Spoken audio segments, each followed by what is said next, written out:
Furnished room, cheap rent, no guests, lock your door at night. That was the last line. I thought it was a joke. It wasn't. If you're reading this, don't make the same mistake. Don't rent the room. Don't ignore the signs. And whatever you do, don't open the door after dark. Because I did. And now I don't know if I'm still me anymore. It started with desperation. I was jobless, broke, and living out of my car. My phone battery was dying. My stomach was empty, and I hadn't had a shower in days. I was scrolling through housing ads on a sketchy local forum when I saw it. Private room for rent. Fully furnished. $200 a month. No questions asked. No lease. No guests. Must follow one rule. Lock your door at night. I laughed. Creepy, sure, but I was out of options. I called the number. The voice that answered was dry and flat.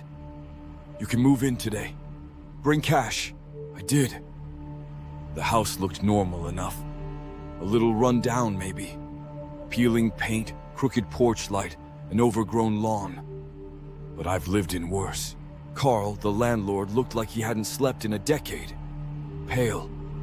Eyes sunken deep. Voice like gravel. You'll be upstairs. Last room on the left. He handed me the key before I even stepped inside. As I climbed the stairs, he added, Don't forget the rule. Get it. Lock the door. He shook his head. No, don't forget. The room was simple. Bed, desk, dresser, small window facing the backyard. The closet smelled like mothballs. The mattress sagged, but it was dry, warm, and mine. I didn't even unpack. I just crashed on the bed and passed out. Until 2:13 a.m. A knock. Soft. 3 times. I jolted up. Another knock. Louder. I reached for my phone. No service. The doorknob twitched. Slowly. Deliberately. I froze. Then a whisper. Let me in. It's still my room. I didn't move. Eventually, the knocking stopped. I didn't sleep the rest of the night. Sunlight poured through the window. Birds chirped. Everything looked normal. Had I imagined it? I stepped into the hallway. The other doors were shut. The house was quiet. Carl was in the kitchen, brewing coffee. He didn't look up. You locked the door? He asked. Yes. Good. I asked about the knocking. He stared into his cup. Ignore it. He gets curious about new tenants. Carl didn't answer. That night I found something in the dresser. A journal. Faded leather, torn pages. The name Ethan scrawled inside the front cover. The entry started normal. Moved in. Room's small but full. Carl's weird. Keeps talking about rules. Doesn't like questions. Then, he knocks every night. Always at 2:13. I try to ignore it. I don't sleep. And finally, he came in. I forgot to lock the door. He stood over me. Said he could make me stay forever. I think he did. I checked the door. Still locked. But on the inside of the door frame, I saw 4 deep scratches. Not from fingernails. From something sharper, longer, hungrier. I moved the dresser in front of the door before I went to bed. At 2:13, the knocking started again, followed by a voice. You don't belong here. He said I could come back if you let me in. I whispered, Who's he? The voice laughed. Dry, hollow. The house, it's his now. The next morning, Carl stopped me in the hallway. He's getting stronger, he said. Who is? The one who used to live in that room. He didn't follow the rules. I showed him the journal. Carl nodded. Ethan, he stayed 3 months. Longest anyone's made it. What happens if I leave? Carl's eyes went dark. The house follows you. It wants someone in the room. If you leave without a replacement, it chooses you. I didn't ask what that meant. I already knew. My phone stopped working. So did the outlets. My texts wouldn't send. My apps kept crashing. It's like the room was sealed off from the rest of the world. When I tried to leave, the front door wouldn't open. No matter how hard I pulled, it stayed shut. The windows wouldn't break. The lights flickered like they were mocking me. Carl was gone. His car, his things just gone. And then I started hearing footsteps at night, inside the room, pacing, breathing. Even when I was wide awake, even when the door was locked. The mirror warped on the 12th night. It was subtle at first, my reflection lagging slightly, blinking half a second late. Then it smiled when I didn't. Then it started talking back. "You're looking tired." I smashed the mirror, glass everywhere, but even shattered, the pieces still whispered, "He's coming soon." I slept with the lights on, but they didn't help anymore. Nothing did. On the 14th night, I woke up to silence. No knocking, no footsteps, just nothing. Then, a voice from under the bed. "I can give you peace. Let me in." I asked what it wanted. A body, a name, yours, or someone else's. Choose. I said nothing. "Tick-tock," it whispered. "They always choose eventually." I didn't sleep. I just sat on the bed, staring at the door, listening to something breathing under the floorboards.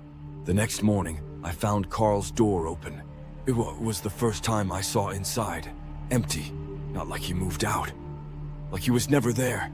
No bed, no furniture, just dust, layers of it.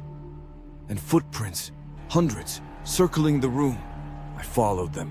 In the far corner, the wall was smeared with handprints. Black, oily prints. Some small, like a child's. Some far too large. Above them, scratched into the drywall. It won't let me go. I started seeing things in the window at night.